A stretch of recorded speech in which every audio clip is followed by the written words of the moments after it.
What's up, my people? Y'all know what it is. Tuesday, Allen Powell's live and in effect. Lots to discuss. We got playoff basketball going on right now. We had a fight over Sunday at Exhibition.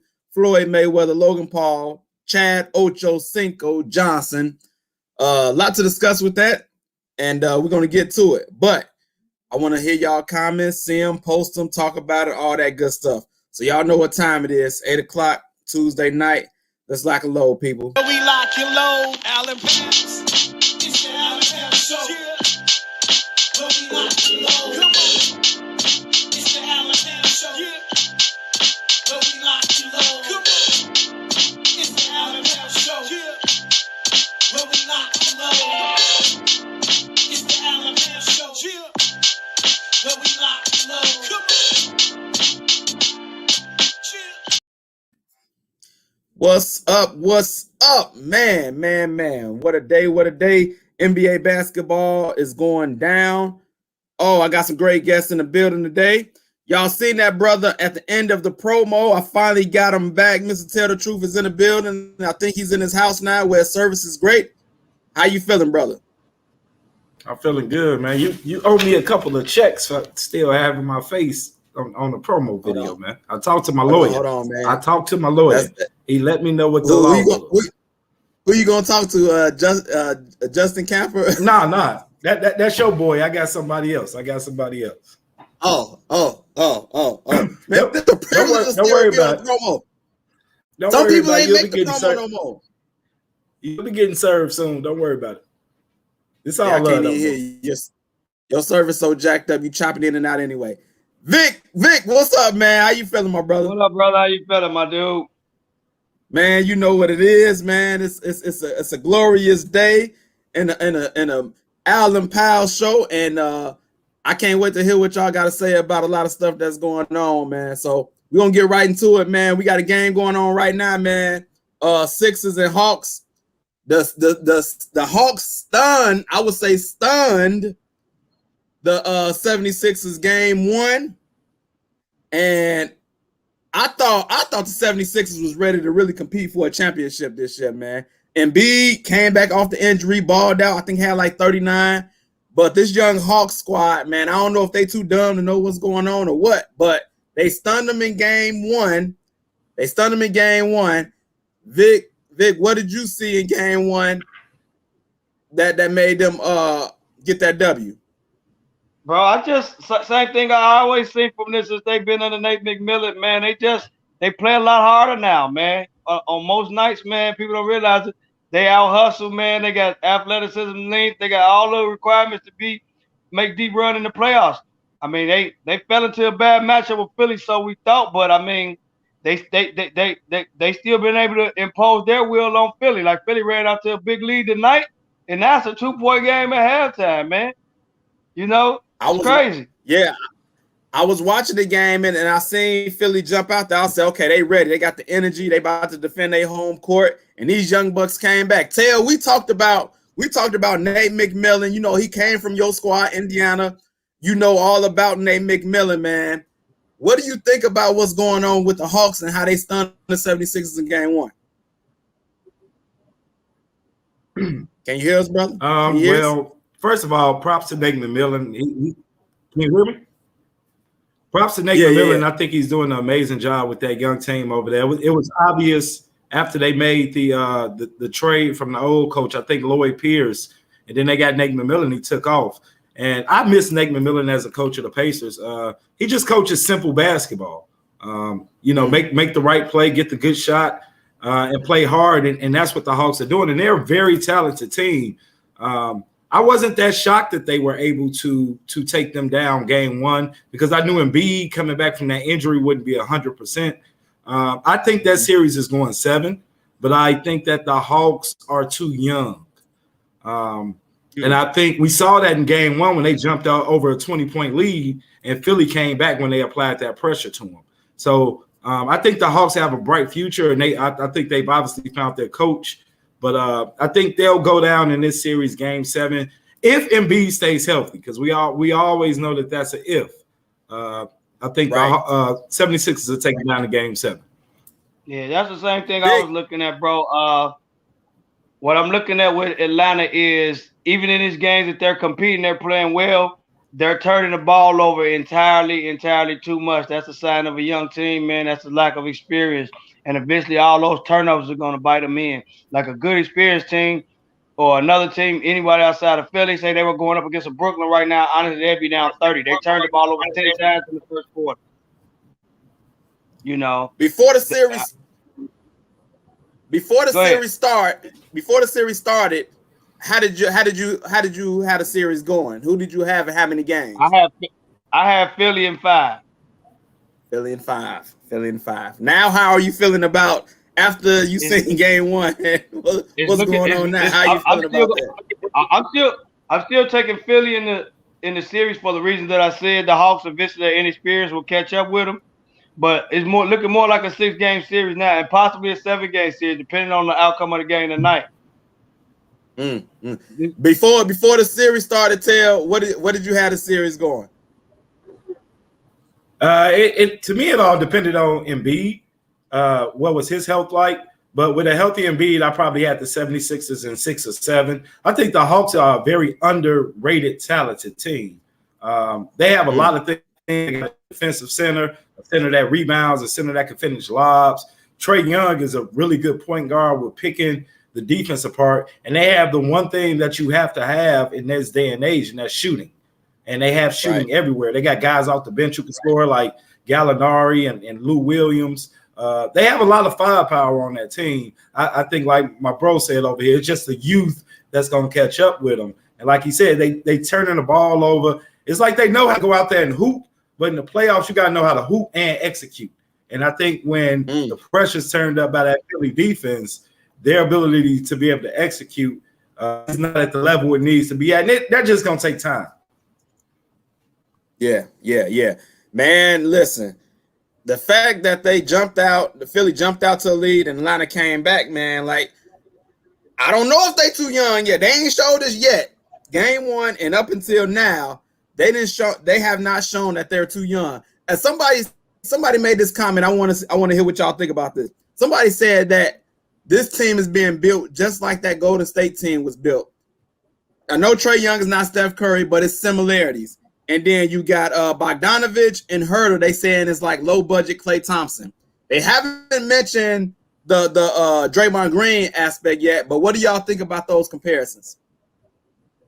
I mean, that was always Canada comparison, because when you scouted Trae Young in college and you scout him, people look at him as a Steph Curry type of player, not like you said, not that he's Steph Curry, because no one is Steph Curry but Steph Curry. Right. But for system wise, he plays the kind of game that Steph Curry plays, and if they're gonna play that kind of system, that'll be a good fit. I can see that. All the other guys ain't Klay Thompson either. You know what I'm saying? Let me get that out there too. But system-wise, I can see them all playing the same roles. I get what you're saying. Like, system-wise, they could be your Klay Thompson for the system. Could be your Steph Curry for the system. Real quick, everyone that's watching the live, y'all share the live. Post your comments. We're going to post them. We're going to talk about your comments. Share this live so y'all people can see it. Y'all friends can see it, and we can comment on their comments. Tell what you think about that comparison.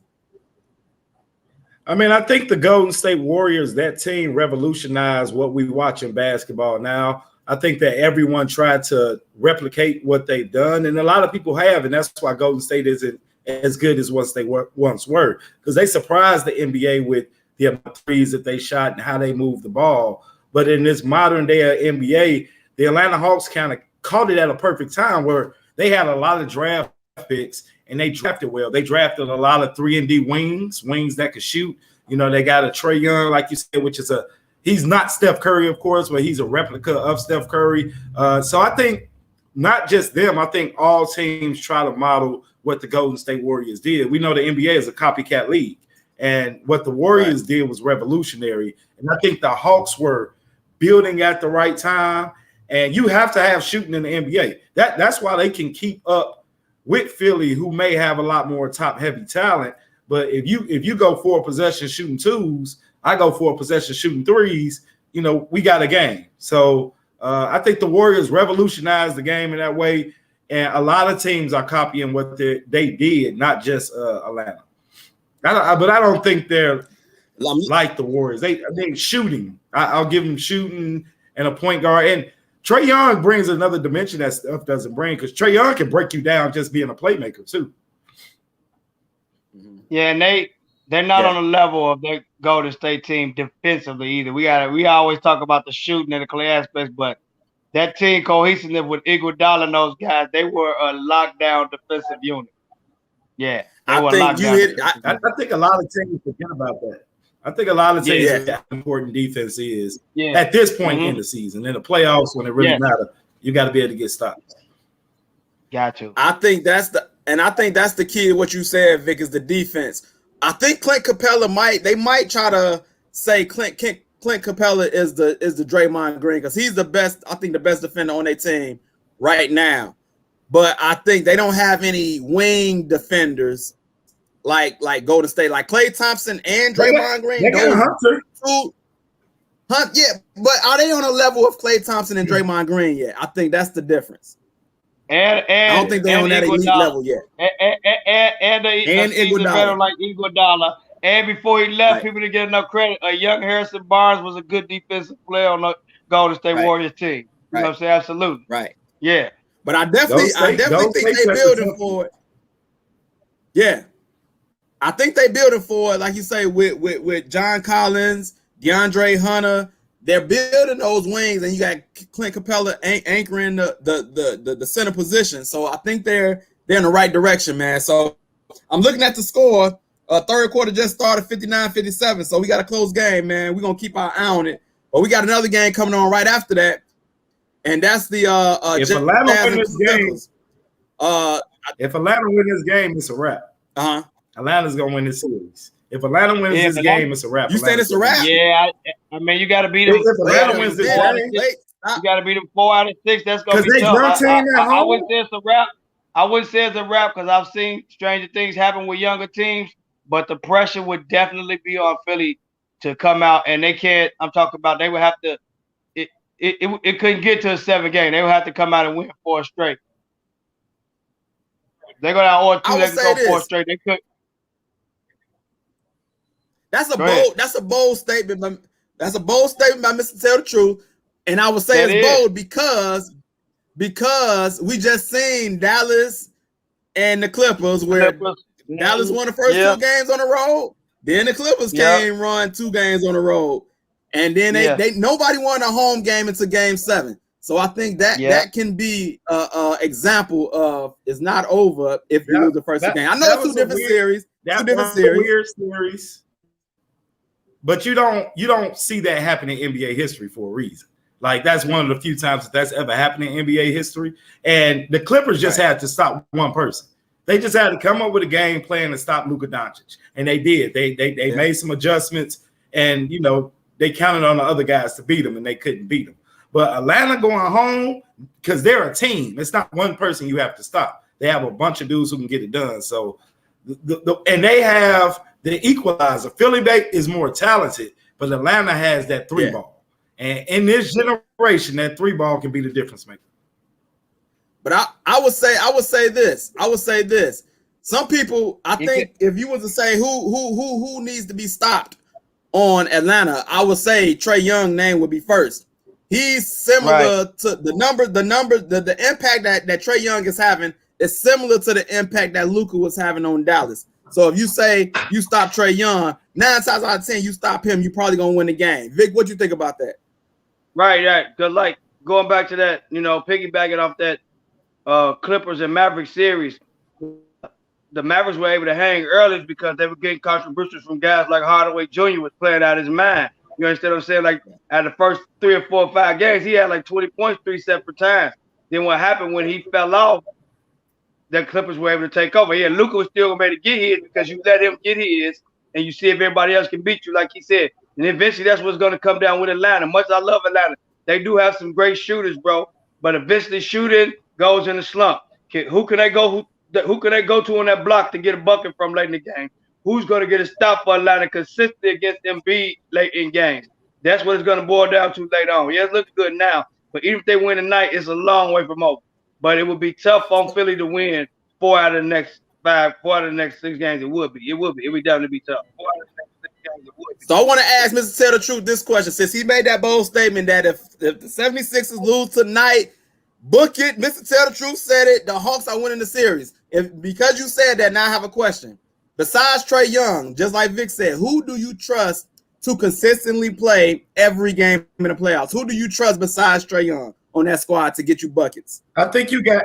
I think if you took the ball out of Luka's hands, they didn't really have any more playmakers. You would need to have another playmaker who can make plays. On this team, who do you trust? You take it out of Trae hands. You got Lou Williams, you got Bogdanovich, and third after that, I would go with Gallinari.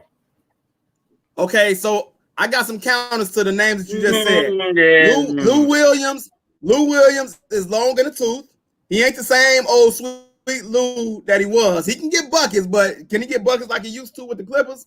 And then Bogdanovich, are you really sold on Bogdanovich? Like, I trust him. Go give me a bucket. Trae out the game. Go give me a bucket. Wow. No, listen to my point. Because if you take Trae out the game, that means you're gonna be blitzing him with two people, right? You're gonna be strong siding the defense toward him. I'm saying if I throw the ball to the opposite side of the court and the defense is weaker over there, and it hits Bogdanovich or it hits Lou Williams or even you trust them to make a bucket. To make a play. They can take the ball off the dribble and either get a bucket or make a play. Okay, Vic. This is what I was saying. Hey, bro. Hey, it's the Trae Young show or bust. I'm not confident in anybody else taking over no game from a playmaking aspect and scoring enough points, adding it all around in that Atlanta team.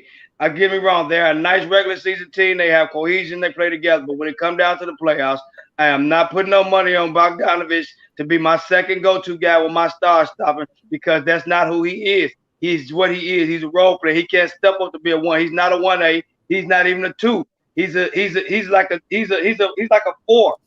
He's like a 4. He's not even a 2. I'm not putting no confidence in Bogdanovich, bro. I would have more confidence in the young guy Collins getting hot from 3 or something, being the guy. But Bogdanovich, nah, Bryce Sullivan. Lou Williams is like my age, man. You got to be kidding me, bro. Lou Williams, he can't play 35 minutes, bro. He can't play 35 minutes because guess what? He probably could score if he played that long, but he can't stay out of foul trouble. He can't guard anybody. As many buckets as he gets, he gives up when he stays in foul trouble. That's been a problem with him since he's been in line this season. That's why he only played here and there. They know what they do. He come out to score. After he get them 3 fouls, you don't hardly see him in the fourth quarter. Think about it. You don't see Lemon Pepper Lou in the fourth quarter at all. So let me say this. My point was, okay, you know when starters get their breaks, okay, Trae Young's on the bench. Who do you trust to get buckets, make plays when Trae is out the game?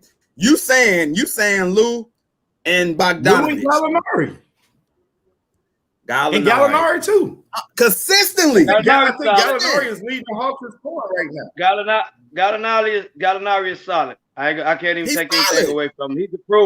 He's a proven player, but you want at this age in his career, is he a bucket getter like that, though, bro? Look at what we talk about. When you look around at other teams, we're talking about bucket getters outside that. We're talking about the Kyrie Irvings as a complimentary player to Kevin Durant. We're talking about Paul George as a complimentary player to that. You talk about Chris Paul, DeAndre Ayton, and they don't have that kind of guy. None of those are that guy, bro. Do you know who the leading scorer? Gallinari is good. He's a solid player, but he ain't that guy. They don't have that 2 guy. The Hawks don't have that guy. They just don't. They don't have that guy, bro. That guy. But he's not that guy. But with this team, he doesn't have to be that guy because they have a lot of guys who can score or shoot. Right now, the leading scorer in the game is Gallinari. That's true. Well, that's what I'm saying. Like he could be dependent on to get a bucket. The second leading scorer for the Hawks right now is Kevin Herter. But he's the lead scorer in the game right now. But guess what? Trae Young ain't doing much. See, we talking about when Trae ain't really doing that because he's consistent. Guess what happened right now? Even with him being the lead scorer, even with Gallinari being the leading scorer in the game, guess what? They're down. Look, Trae Young got 13. Trae Young got 13, so I would say it's still third quarter, it's still early, so I think he got decent numbers. But I would say this: we're gonna look back at the series. Mr. Tell the Truth said it. He said he trusted Lou Williams, Gallinari, and Bogdanovich. And we're gonna see. We're gonna see if they win the series or they ball out. We're gonna give that brother props, like he said it on the show.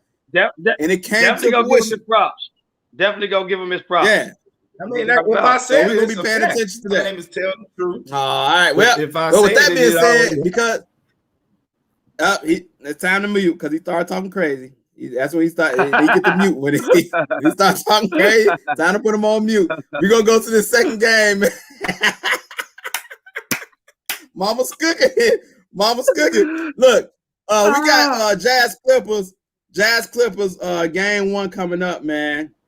And I think Mike Conley is declared out for that game.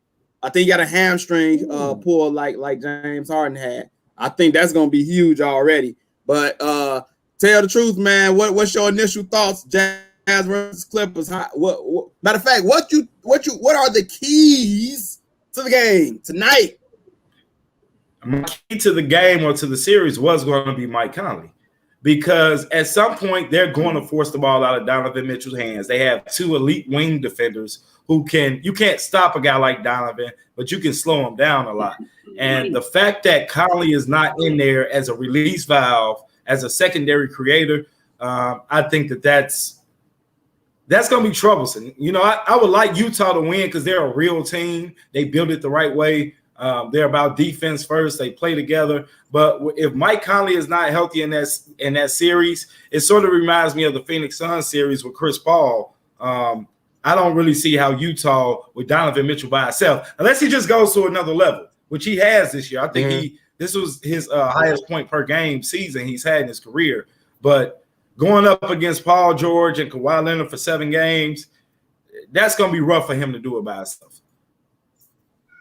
Yeah. So Mike Conley if Conley is healthy. If Conley is healthy, I am taking Utah. I think Utah is a better team. Wow. If Conley is not healthy, I think that Paul George and Kawhi could slow Donovan Mitchell down enough to where they won't be able to get it done. Vic, what's your keys to the series? And who do you got? First off, I got Clippers in 7. That was my pick. I had the Clippers in 7. I just think Kawhi's in that zone right now, and he's the best player in that series. So I'm riding with him, period. I mean, he by far, he's the best player in the series. You got nice complementary role players in PG, you know what I'm saying? And the key that people didn't even really realize in the Mavericks game, he gonna bring back old crazy Pat Beverly to be a pest on Mike Conley and some of those guys to get under their skin, you know what I'm saying, and be that little tyrant that he want to do. So my keys for the Clippers to win the series is just to not let anybody else besides Mitchell go crazy. Like, let him get his and contain everybody else, and you win this.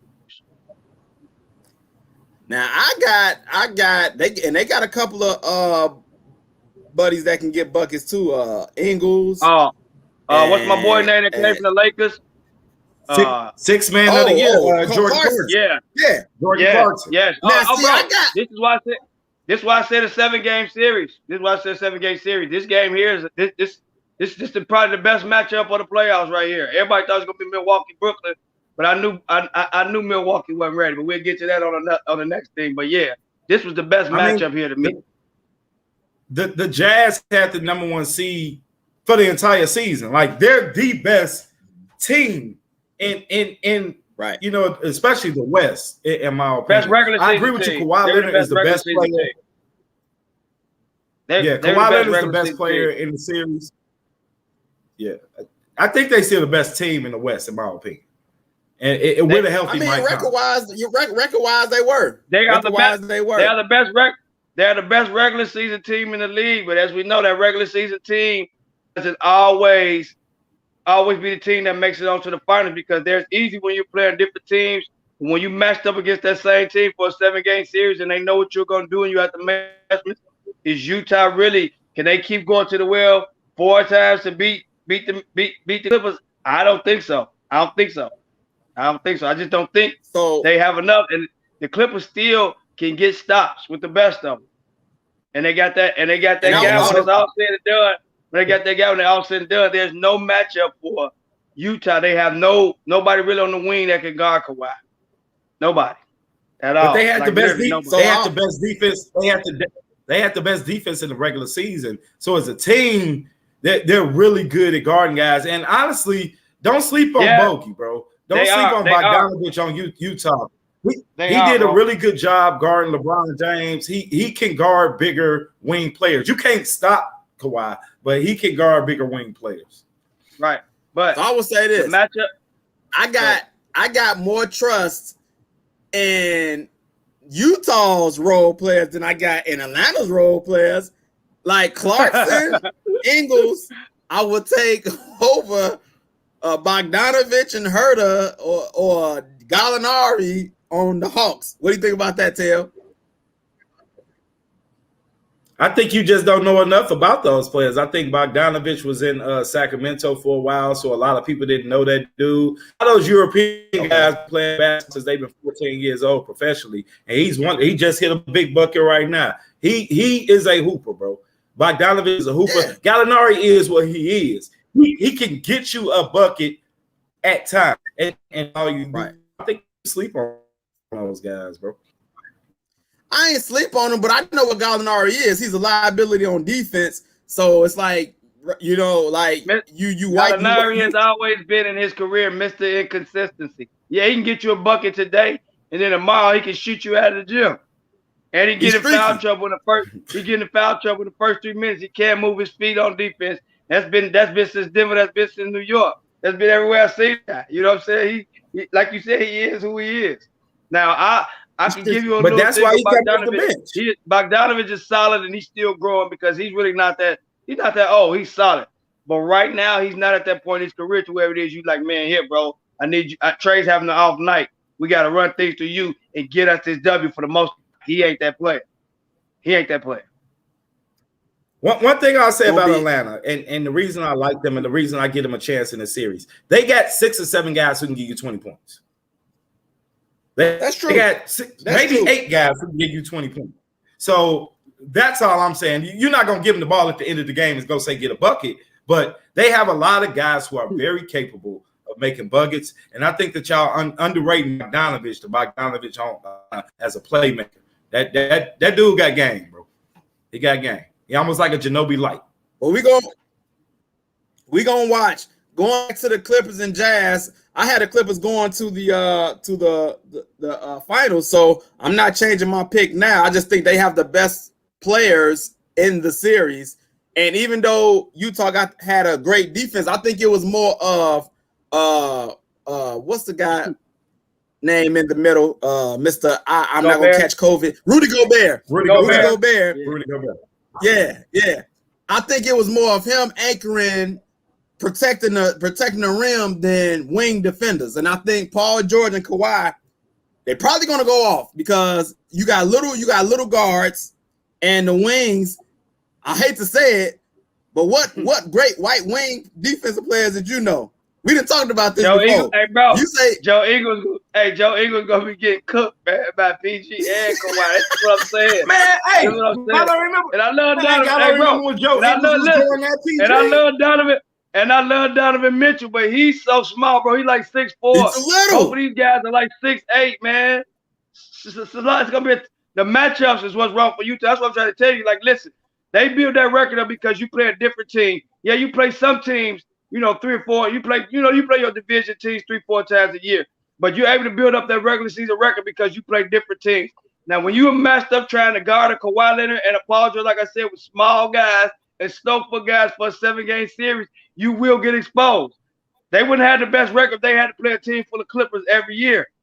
You know what I'm saying? Every game. If they had to play the Clippers every game, they wouldn't have had the record they had. And that's what I'm saying about a team like Utah. So Mr. Truth, man, tell me what great white defender you've known. What great white wing defender have you came across in the last? I got one. I had this conversation before. I got one name that was a good defender. Maybe Andre. Maybe AK-47, but he wasn't great. He was mine. Just good and long. Who it broke up? I didn't hear. AK-47. Beside AK-47. Oh, okay. Oh, Andre Kirilenko. Beside AK-47, They don't exist. They're So unicorns. that's why I call Paul George and Kawhi is going to cook. They're going to eat because they can't guard the wing. But I think Utah plays they play a great team defense. And one thing I don't like watching the Clippers play, yes, they have the talent, but they really shouldn't have beat Dallas. Like, they just got hot from three. But Kawhi is that dude, and he did take over. But as a team, they don't play like a team. But if that's Utah the case, plays Dallas like shouldn't a have team, a cohesive team. Shouldn't have. Go ahead, Vic.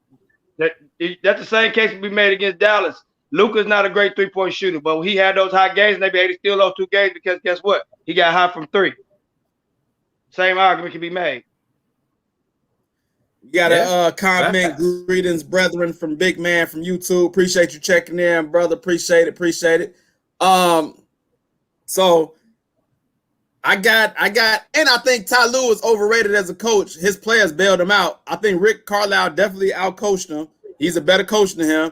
Ty Lue just got another job because of the LeBron effect, but he's not a great coach in my opinion. And he getting away with Paul George and Kawhi balling out for him. So we're gonna see with this series, man. Utah coach, I think he's okay, but I think the talent is too much for the Clippers. We got I think even if the Clippers get better, they're not gonna beat the Suns.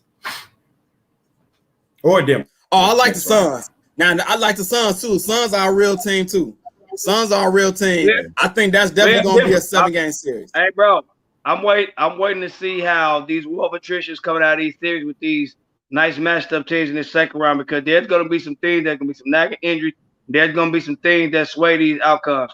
So right now, I'm not saying that the Clippers are going to the finals. I'm not saying that they can't beat the Suns, because the same thing with the Suns.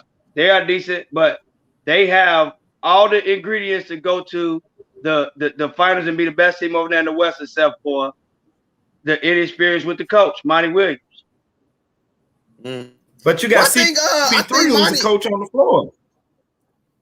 Yeah, but I think Monty got a lot of experience too. Like, he coached when Chris Paul was with the Hornets back in the day.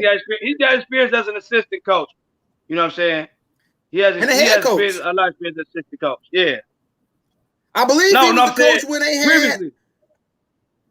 Yeah. But I think Monty Williams got experience when they had was Chris Paul. They had David West, Stojakovic, that squad with the Hornets. I believe he was the coach. Tyson Chandler, that squad. Mo Peterson. I think he was the coach with that squad, man. So I think he was your very coach young at that time. That much experience when you got CP3 running point guard. Your coach had that much experience. That team is doing really well because CP3 finally went to a team where people are listening to him.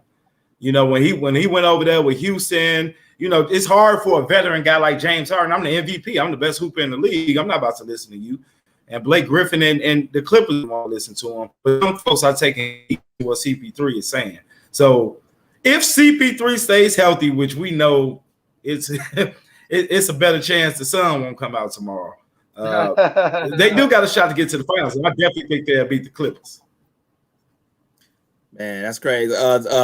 Mason report Ty Lue is a trash coach, but the Bucks have the worst coach. So he thinks Ty Lue is trash. He thinks Budenholzer. What y'all think about Budenholzer? Is Budenholzer, because it seems like he do good in the regular season, but for whatever reason, postseason come in looking kind of shaky. So what you Truth? What you think about Budenholzer?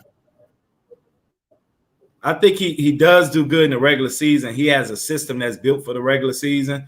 But it doesn't seem like, because Giannis is so dominant, you can always just use Giannis, break down the defense, go through everybody. But in the playoffs, when they build that wall, now what you going to do? And it doesn't seem like in the playoffs, I don't know if it's him or the fact that his best, most talented player is limited in the playoffs, because his primary goal is to get to the hole, and everybody just going to build a wall and make everybody else beat him. So the fact that he doesn't know how to adjust and maybe get Giannis on the block or do something different, he doesn't say like a championship level coach, but I wouldn't say trash. He just not be that next level, take you to the promised land coach. I think he's from the Popovich coaching tree too. Vic, what you think about Budenholzer? I think Budenholzer is an excellent coach, bro. I watched Budenholzer in the regular season. I watch him now. I watched the plays against Brooklyn these last couple games. It's not Budenholzer's fault that his second best player, Chris Middleton, is at the three-point line, missing shots that he usually makes.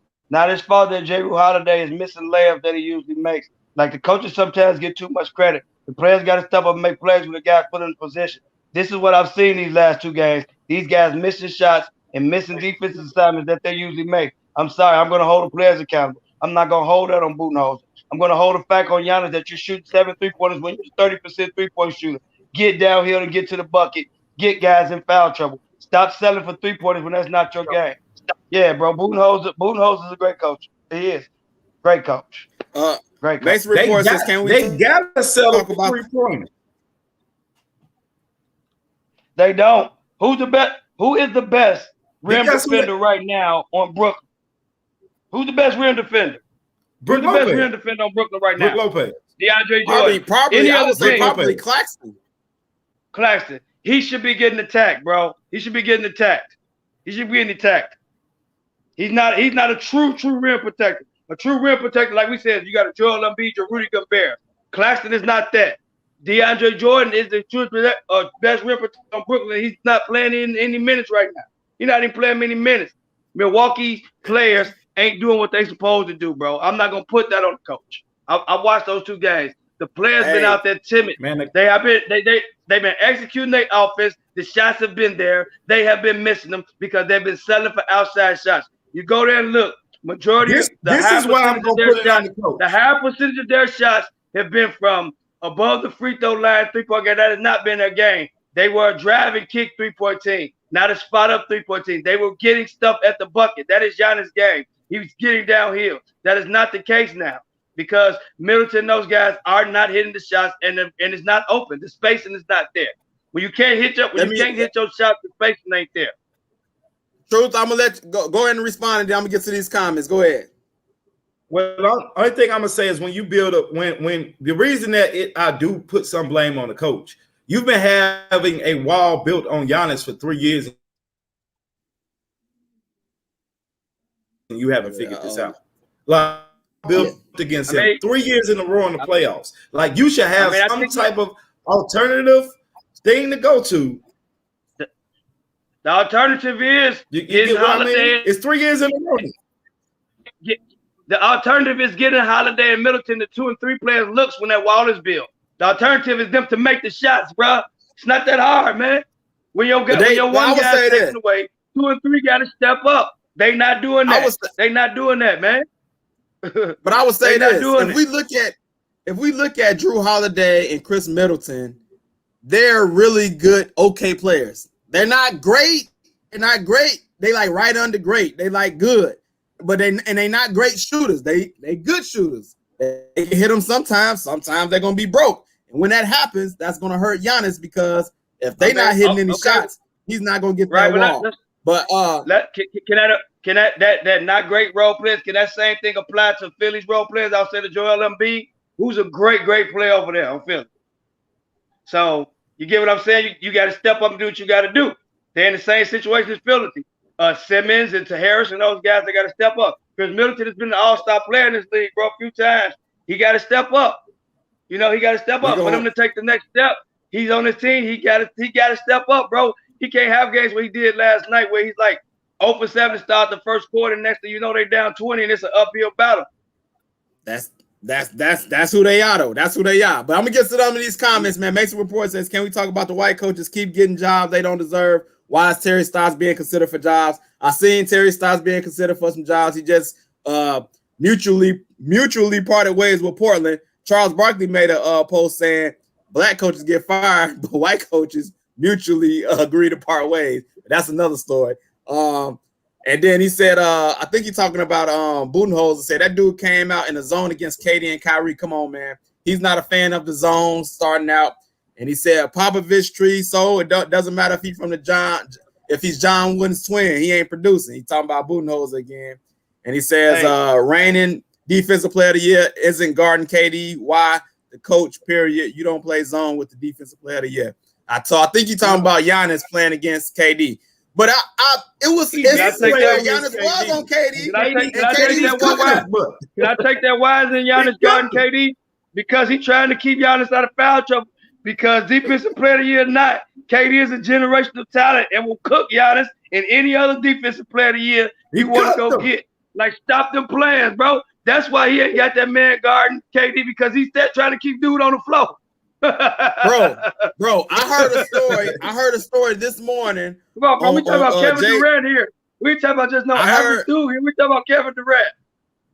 Hey, listen, I heard a story this morning on Jay Will, Zoom, and Keyshawn, where Jay Will said he was in the club.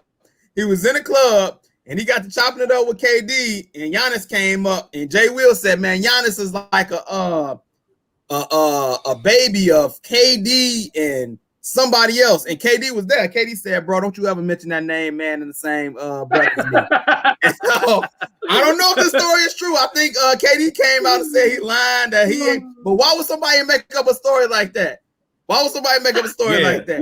So I believe it, but I'm laughing because of that comparison. That man is nowhere near no type of Kevin Durant player. Like, are they serious, man? No, he was trying to say. Jay Williams said he was a mixture of KD and AD, and Jay Williams said he told KD Kevin and AD, Durant, okay. you know, because it's your body type. He long and he muscular. Right. And he said, and we know KD. We know KD's sensitive, bro. I believe Jay Williams. I don't believe Jay Williams just don't lie. I believe Jay Williams, and I think that. KD, that's why KD giving him that extra cooking this series too. Sensitive. Yeah, real sensitive. Yeah, I can agree with you on that. So, speaking of that series, man, we seen. Matter of fact, before we get to that, we had some news that broke today. Jokic was named MVP. I think a lot of people expected that. I had some other people on the show. Some other people said other people should have got it. I always thought Jokic was going to get it just because of what he had to deal with Jamal Murray being lost for the season. So he was named MVP. Tell the truth, did they get it right though? They got it right, bro. He's a bad boy, bro. I know you expect me to get some hate, but dog, he's a bad boy. I think Embiid is better. I think Embiid is better. I think Embiid was more valuable, but health is a part of it too. Jokic there almost every game, but Jokic is a bad boy, bro. You take Jokic off that team, they nothing, man. He's a problem. He won that last series by himself, damn near. So yeah, Jokic is a problem. Man. He deserves it. Vic, did they get it right? Yeah, bro. I gotta agree with you the truth on that one, bro. Yeah, they definitely got it right though. I mean, he took everything I was saying. My MVP would have been Joel Embiid, but he missed too many games, bro. Like he said, availability is key when it came to the MVP. And Jokic, like he said, played damn near almost the game and put up some incredible numbers. You know, I had Denver fighting for the top seed in the West most of the year until like probably the last week. So they got it right. Shout out to Chris Paul. Should have been second in my thing, getting Phoenix to where they should be. Those were my top three: Embiid, Jokic, and Paul. And I think those were the three finalists. It was Steph, Embiid, and Paul. But I had a person say Chris Paul deserved to be MVP, and Cliff Mason from the Mason Report said Steph deserved MVP. So I know Steph balled out, led the league in scoring, and Embiid, like you say, Embiid was balling. If he didn't get hurt, I think it definitely would have been a toss up between Jokic and Embiid for sure. He says take Jokic. That's why I think they need to have an Offensive Player of the Year award. Like Steph Curry was the Offensive Player of the Year, but he wasn't the MVP because look where your team at. You know what I mean? Jokic still got a chance to go to the final. Now, I don't even have to say it. You just took it. That's the reason why Steph wasn't my MVP, because his team still finished in the 9th seed and had 2 chances to get into the playoffs and still couldn't make it. You know, as much as I love him, he was not the MVP. Yeah, he wasn't the MVP. Hey, Mason Report, he says, take Jokic off the Nuggets, they make the playoffs. I disagree with that. Take Steph off the Warriors, they win 3 games. I agree with that. If you take Jokic off the Nuggets, how do we see them making the playoffs? Yeah, like who's over there? With who? Who's over there? Especially with what's my boy name? He hurt. What's my boy name? He hurt right now. Murray's out. Yeah. And then my man Porter he's showing signs, but he's not consistently proven to be a star yet. So you take Jokic off that team, boy, they may be in the lottery, man. You better stop playing, boy. Bro, yo is the team. He be having 30 and 15 assists. Like he is the team. Man, you take that man off that team and the lottery, man. Stop playing. Bro, tweaking. Right, he's a bad boy. Yeah, he's a bad boy. Mate. Yes. I'm my man. I don't agree with my man Cliff on that one, but we got a few more minutes. We're gonna lead y'all up to Clippers and Jazz. But before we get to the rest of the baseball games, we gotta talk about the boxing exhibition that happened over the weekend, man. Floyd Mayweather, Logan Paul.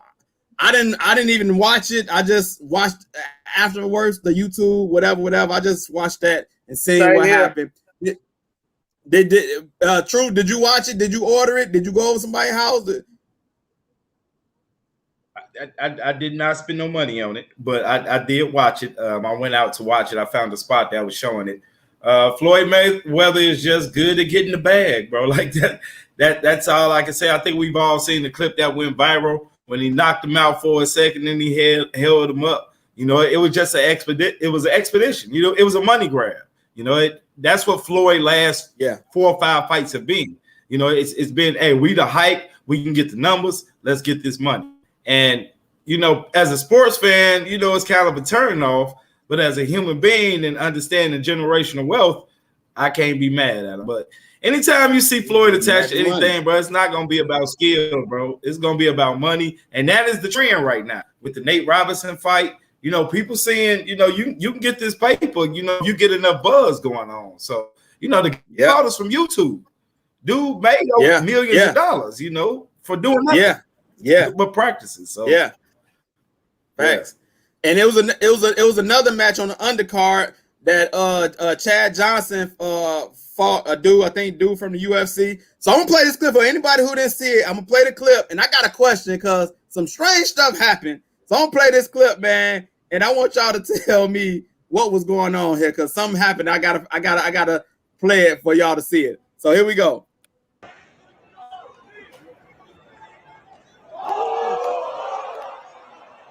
So you can see that's Chad Johnson getting knocked out. He raised his hand. He won a touch fist, I think. And this is another angle. Boom. He got knocked out. He gets up quickly. Then he won to touch gloves. So you seen that. So as we see that video, the first question I had was, why when he got knocked out, and Vic, you can tell me this first. Why would he knocked out? Why did he try to, when they start touching gloves to get, after you get knocked out, when they start doing that, is that a new thing? Like, hey man, nice knockout. Bro, here you go, touch gloves. I think bro was kind of confused at that point right there. and he just tried something new. You know what I'm saying? Because long as I've been watching boxing, I've never seen no man get up off the canvas and try to touch gloves at first. You know what I'm saying? So I when I saw that, I was just thinking to myself, like, bro must have got a concussion or something. Like, he ain't himself or something. Dude must hit him harder than I thought. Because I'm like, man, he's supposed to go to the corner, wait on the referee. This man tried to shake hands, and the referee pushed the other guy away from him. That was just like, that was some of the funniest stuff I ever seen in the fight, though, bro. Like, the fight game is just getting where it's so comical nowadays, bro. It's just not even enjoyable, man. Truth, man, as you see that video, you see him try to touch gloves. What happened in Chad Ochocinco's head? Well, matter of fact, did he lose? Did he change from Ochocinco to Johnson? What happened right there? What's going on? That's called pride. He got popped real good. It was all, yeah, you got me. Like, that was just his pride. You know? Hey, you see how quick he got up. He was trying to still represent that. It was good, but that was just pride. That was just pride, bro. That's all. Off that was. The chain, man. I didn't get that. So it was no judges, no one declared the winner, but we did have a knockdown, and I guess it was entertainment at best. It's becoming a spectacle. It's becoming a spectacle, bro. And I like what Chad said. Like, I'm not mad at these sports guys going out there trying something and getting the bag at the same time. So ain't no hate. Ain't no hate at all on no brother hustle. That was just some of the funniest stuff I saw, though, bro. That was just like, you know, that's like some stuff you do when you slap box in the street. Your man make when you younger. Your man makes think he get you the good lick. You know what I'm saying? Y'all shake him or whatever. Not in the middle of the fight, bro. We don't bump no gloves in the middle of the fight, though, bro. Like, what? Bro, I know. Dude was thinking like, he thought he was gonna try to pull the East, even with hard and healthy or whatever. I like the Philly, but with Joel Embiid not being healthy, it's gonna be tough, man. With those three guys, it's gonna be tough, bro. It is, bro. It is. The Nets are explosive, and Kyrie don't even look the same. This ain't the same Kyrie that was in Boston. Like, bro, he got a bounce about himself that we did not see in Boston. And I feel like if I'm Boston, I'm like, man, what was this Kyrie at when you was here? I would have a bounce with me too if I had that 7-foot monster who could score from anywhere on my team and another dude off the bench who can't nobody guard. Like, I would have had that swag too, bro. And bro. You know what it is, though, bro. They win it, and he see that light at the end of the tunnel, bro. He see that light at the end of the tunnel. Yeah. Suns and Nuggets. Suns won game 1. I thought Suns was gonna win this series. I just think they're a better team than the Nuggets without Jamal Murray. What do you think about this series, Vic? Who you got in how many games? Suns and 6. Suns and 6. Yeah. Suns and 6. Truth. Who you got? How many games? Like I've said many times in a lot of these conversations, it'll come down to health. If CP can stay healthy, which seeing that happen in a long time in the playoffs, then I'll take the Suns in 7.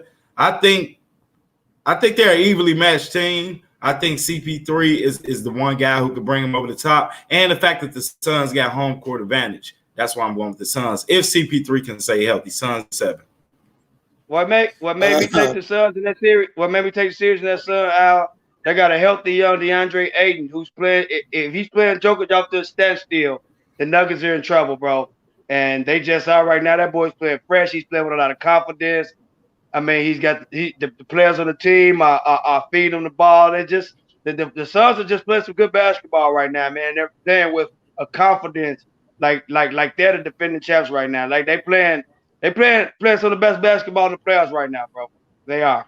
DeAndre Ayton is playing some good ball. I keep seeing double-double, sometimes 20 and 10. And if they get in that production, they definitely going to be hard to beat. Maurice Tisby said Showtime is doing the right thing by refunding the money of those who bought that trash. I didn't hear any stories about refunding the money, but that's interesting if that happened.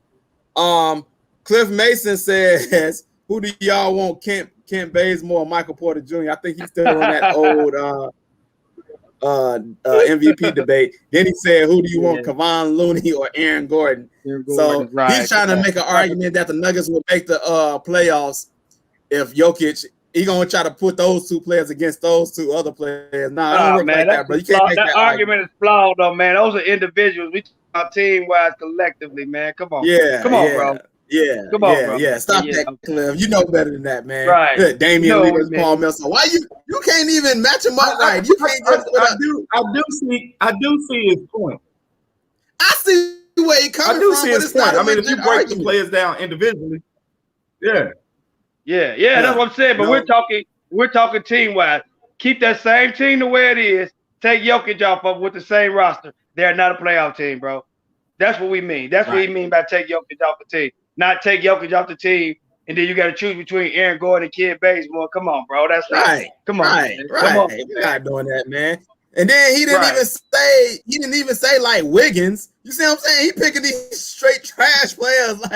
Like, come on, man. Pick the next best player, not the fifth, sixth best player. Come on, man. Don't do that. Don't do that.